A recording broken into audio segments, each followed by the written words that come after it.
Bismillahirrahmanirrahim. Idza sa'altumullaha ta'ala fas'alu bi butuni akuffikum. Rasulullah sallallahu alaihi wasallam bersabda, ini tentang tata cara doa yang benar sesuai dengan ajaran Rasulullah sallallahu alaihi wasallam, adab-adab berdoa agar doa kita ini mudah dikabulkan oleh Allah Subhanahu wa taala. Terkadang ada orang minta sama Allah berkali-kali, bahkan berhari-hari, bahkan bertahun-tahun, Allah tidak ngasih. Mungkin tidak sesuai dengan adabnya orang berdoa. Hadisnya simpel, tapi ini penjelasannya para ulama banyak. Hadisnya mengatakan, idza sa'altumullaha ta'ala, kalau kamu meminta kepada Allah Ta'ala, fas'alu bi butuni akufikum, maka mintalah dengan batinnya telapak kalian. Begini posisinya,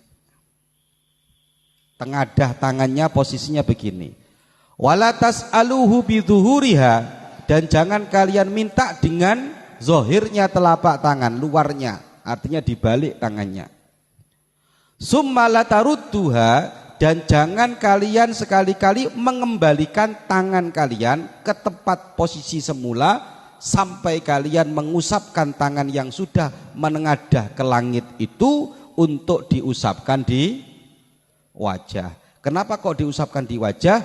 Kata Rasulullah, fa innallaha ja'ilun fiha barakatan, karena Allah telah menjadikan di telapak tangan kalian yang sudah menengadah ke langit terdapat banyak barokah. Lah akhlaknya berdoa itu apa? Ya, itu perhatikan nih. Awakmu kalau pengen berdoa mustajab, dongone kata para ulama terdapat dalam kitab I'anatut Talibin, itu dikatakan yang pertama, waqad nadhama Ibnul Imad adab du'a fi qaulihi. Kalau kamu mau doa, perhatikan adab-adabnya berdoa. Ini penting loh ya. Kadang-kadang kita ini pokoknya ndonga ya ngangkat tangan. Tapi bagaimana yang benar ngangkat tangan yang benar, akhlak adabnya doa gimana? Yang pertama, doa wajlis ilal kiblah. Yang pertama, madhep kiblat. Jadi kalau mau doa ngadepnya ke kiblat. Cara yang pertama, ijlis ilal kiblat, madhepnya ke kiblat. Kemudian yang kedua adalah dengan pakai pakaian yang rapi. Jadi nek ulama zaman dulu mah luwih ketat lagi ya. Kalau mau doa, pakai pakaian yang rapi, pakai harum-haruman, terus membakar dupa. Biar apa? Biar di sekelilingnya itu menjadi harum. Gitu loh. Itu para ulama, makanya dupa-dupa itu dibakar, itu bukan karena untuk ini dan itu, untuk harum-haruman, sementara Rasulullah itu paling senang dengan harum-haruman, ittiba ke Rasulullah, bukan mendatangkan jin atau iblis. Ini sing salah ini. Ya. Karena kenapa kok rapi? Ada satu hadis mengatakan begini. Tidak sekali-kali seseorang itu yang memanjangkan, ini pernah saya tulis dulu. Tidak akan sekali-kali Allah mengabulkan orang yang kalau doa songotnya panjang. Ini songotnya panjang gak rapi. Ini songot ini apa sih? Kumisnya panjang gak rapi.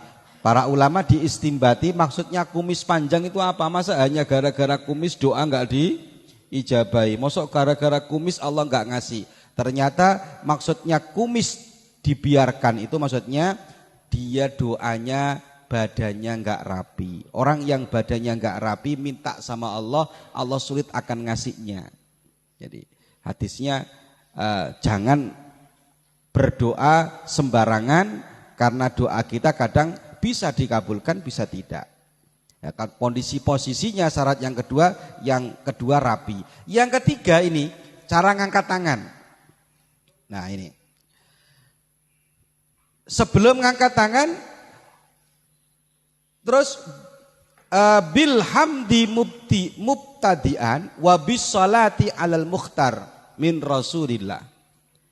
Diawali mubtadi'an, diawali dengan alhamdulillah, wassalati 'alal mukhtar, dan dia membaca sholawat kepada Kanjeng Nabi. Syarat itu.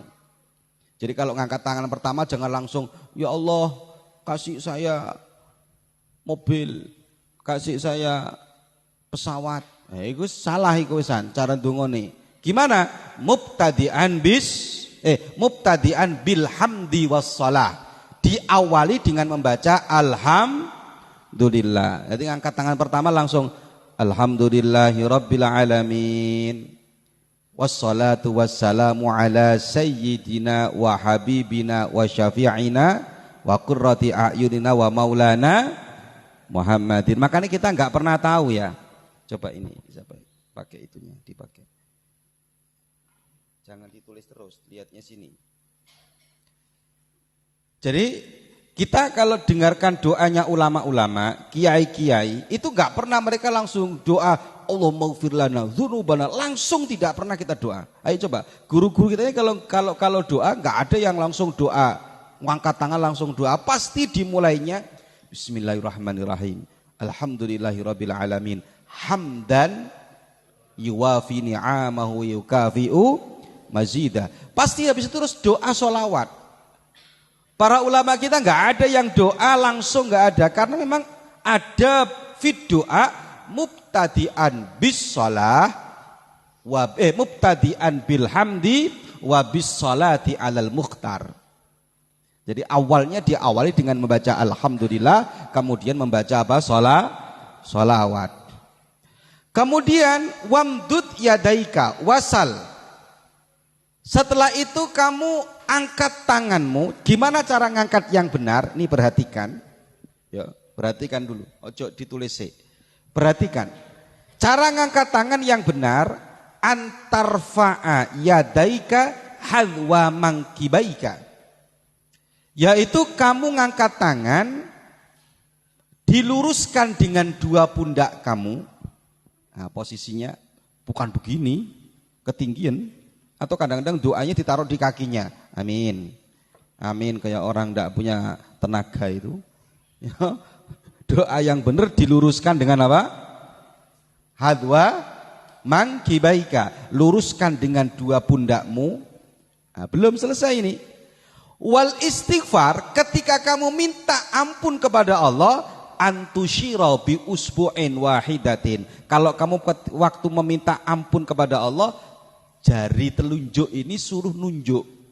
Kayak kamu tadi malam itu. Ini. Yo, ono ngene pisan iki ternyata.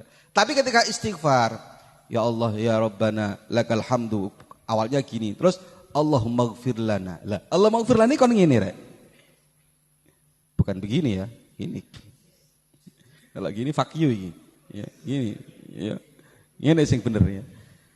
Wal istighfar antusyira bi usbu'in wahid. Ini cara doa sing bener.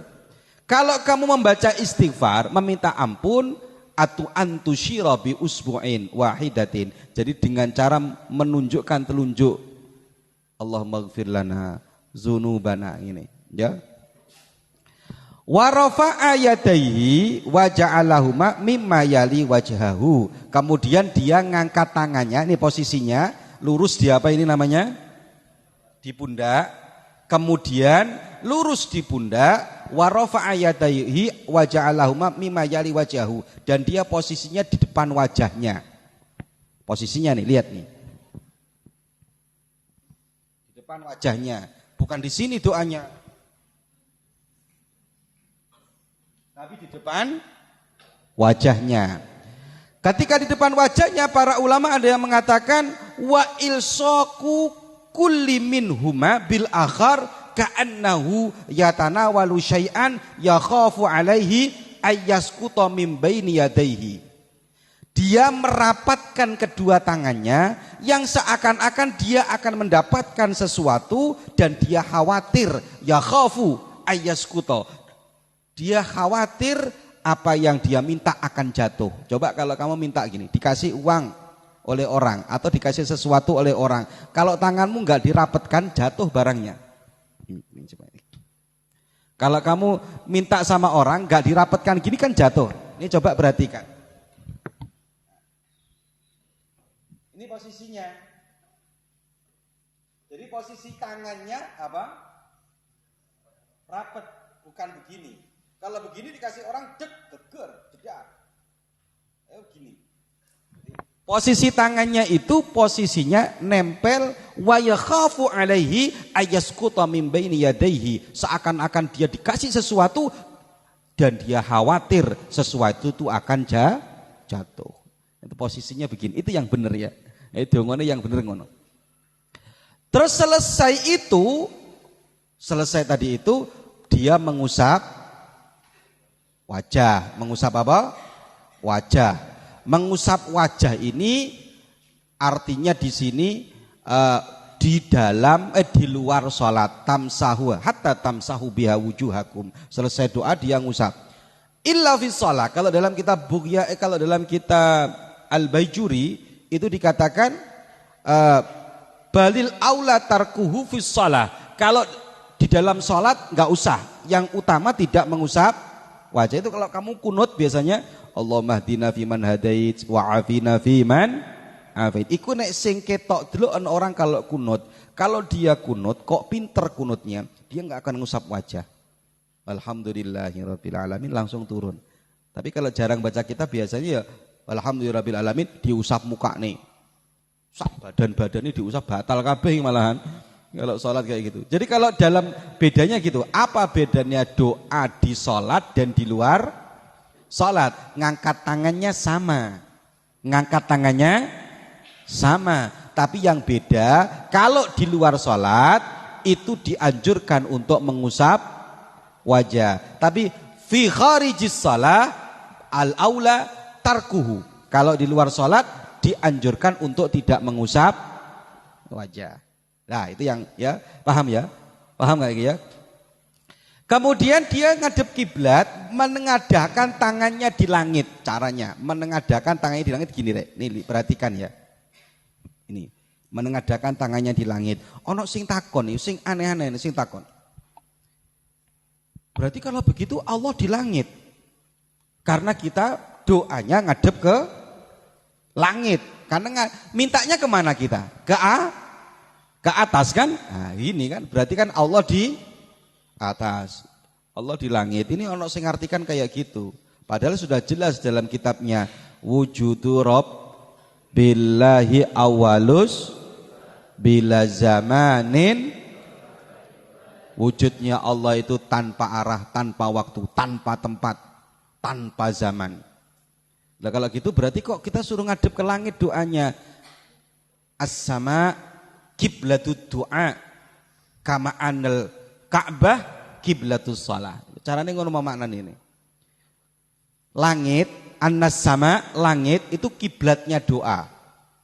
Kama anal Ka'bah kiblatus salat, sebagaimana Ka'bah itu kiblatnya salat. Bukan berarti kenapa kok kita salatnya ngadep ke Ka'bah. Itu bukan berarti terus Gusti Allah juk ning dalam Ka'bah itu lah salah toh. Allah di mana? Allah itu ada di Ka'bah. Buktinya apa? Orang Islam ngadep sholatnya ke Ka'bah. Itu salah. Allah itu tidak bertempat. Itu pemahaman kita, faham Asy'ari. Karena yang bertempat itu jisim. Sementara Allah itu bukan jisim. Kalau ada orang mengatakan Allah itu bertempat, berarti dia golongan mujassimah, menganggap Allah itu jisim. Bentuk ya. Makanya kenapa kok kita doanya ke atas? Allah sudah menetapkan kiblatnya doa itulah langit, tapi bukan berarti Allah ada di kiblatnya orang sholat mana? Ka'bah, bukan berarti Allah ada di ngono cara nama ini ya.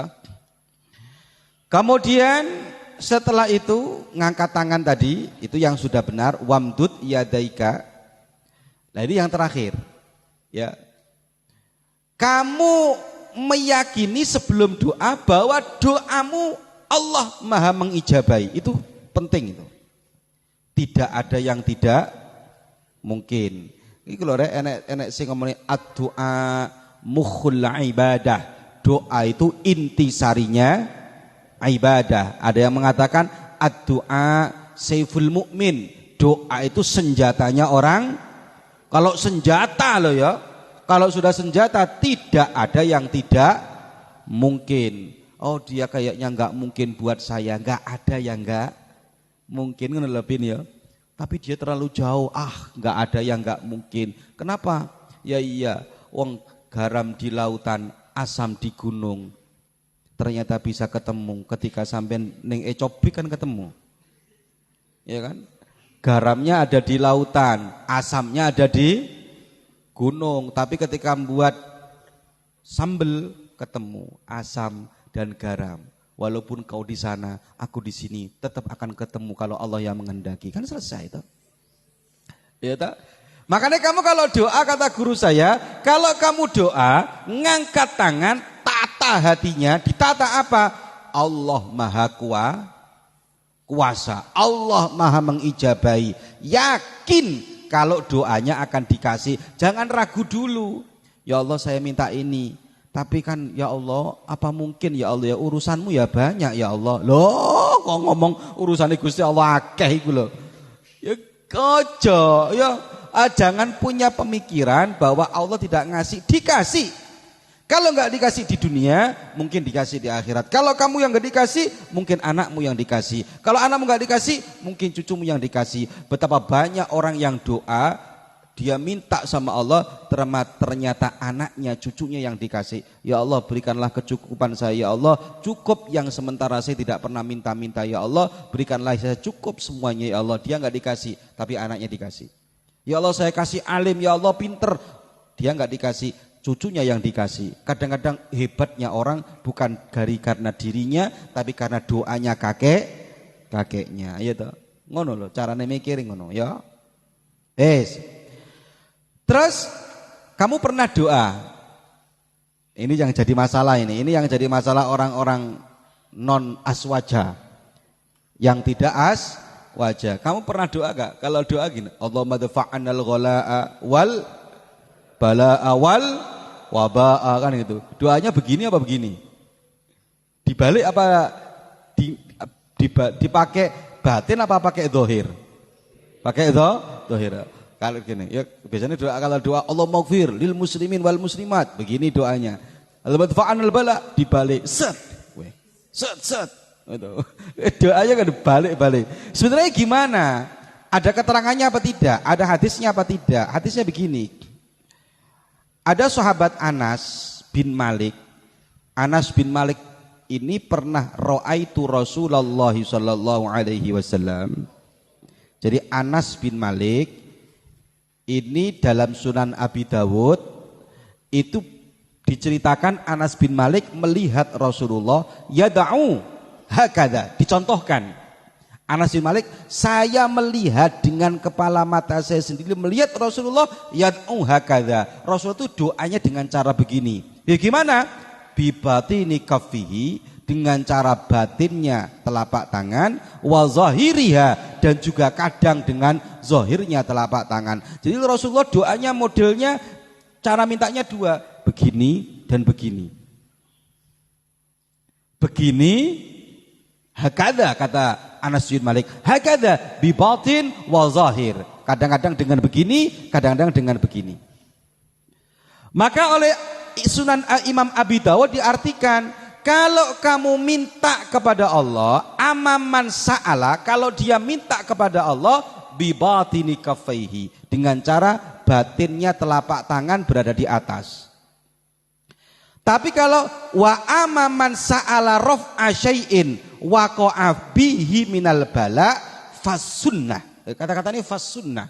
Kalau dia meminta hilangnya bala, hilangnya musibah yang mengena kepada dirinya, fasunnah, yang sunnah ayyarfa'a ilas sama zahra kaffaihi ittiba'an lahu sallallahu alaihi wasallam. Maka kalau dia minta kepada Allah, ini perhatikan, kalau dia minta tok bukan bala, maka posisinya begini. Tapi kalau ayyarfa'al bala, untuk menghilangkan bala, raf'ul bara, raf'u syai'in minal bala, hilangnya situasi yang jelek, seperti Allah madfa'anal ghala wal bala, dia ngangkatnya dhahra kaffaihi. Jadi yang diangkat begini. Ittiba'an ilan Nabi, karena ngikut kepada Kanjeng Nabi. Kan Kanjeng Nabi doanya tadi begini, persaksian Anas bin Malik begini dan begini. Oleh Imam Abu Dawud diartikan kalau soal begini, kalau raf'il bala begini. Makanya sudah benar kamu kalau doa Allahumma dafa'annal ghala wal bala wal waba, itu sudah benar. Bahkan dikatakan dalam kitab I'anah itu, salisuha indal bala bi dhahril kafi liqauli hadis Anas bin Malik. Jadi kalau doa daf'ul bala posisinya begini. Indal bala bi dhahril kafi. Kalau tolak bala posisi tangannya di bawah. Begini. Tapi kalau inda su'ali syai'in, ketika minta sesuatu posisinya begini. Karena ada orang, ya mohon maaf, yang enggak aswaja itu ngomong, orang NU itu kalau doa itu ngapain tangan dibolak-balik. Ya, enggak ada hadisnya loh. Ya, ada hadisnya. Hadisnya apa? Mungkin kurang teliti. Hadisnya riwayat Anas bin Malik yang menyaksikan Rasulullah doanya hakadha, dicontohkan sama Anas bin Malik, kadang begini, kadang begini. Imam Abu Dawud mengartikan kalau begini soal, kalau begini daf'ul bala. Maka sampai Imam Abu Dawud mengatakan kalau pengen doa daf'ul bala ittiba'an lin Nabi, caranya doanya di tangannya dibalik. Jadi satu, kalau mau doa diijabahi pakaiannya harus rapi. Dua, ngadepnya harus menengadahkan tangan ke langit. Bukan berarti Allah tapi kiblatnya doa itulah langit, ya. Kemudian tangannya posisinya ada di depan wajahnya, lurus dengan pundak, tidak terlalu rendah, tidak terlalu, posisi tangannya dirapatkan sebagaimana orang yang kasih khawatir jatuh. Kemudian setelah itu kalau doanya daf'ul bala, tangannya dibalik, yang atas menengadah ke langit. Yang terakhir tamsahu wujuhakum, mengusap wajah, karena telapak tangan kita setelah berdoa ja'ilun fiha barakatan, Allah menjadikan di dalam tangan kita ada keberkahan, diusapkan ke wajah. Al-Fatihah.